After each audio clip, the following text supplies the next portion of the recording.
Healthy breakfast, জেলিতে পাউরুটি, ডিম সেদ্ধ, কলা অ্যান্ড বিস্কিট, সাথে চা আছে।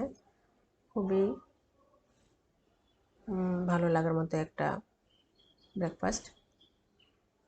আমার কাছে খুবই ভালো লাগে এই ধরনের ব্রেকফাস্ট, আর বাচ্চারাও খেতে চায়। বাট আমাদের রায়ান বাবু রাগ করেছেন, সে ব্রেকফাস্ট করবেন না। তার আপত্তি, তাকে মোবাইল দেননি, এই জন্যে রাগ করে বসে আছেন। রাগ। ওকে, সবাই ভালো থাকবেন। এই হলো আজ সকালে আমাদের ব্রেকফাস্ট। ধন্যবাদ সবাইকে।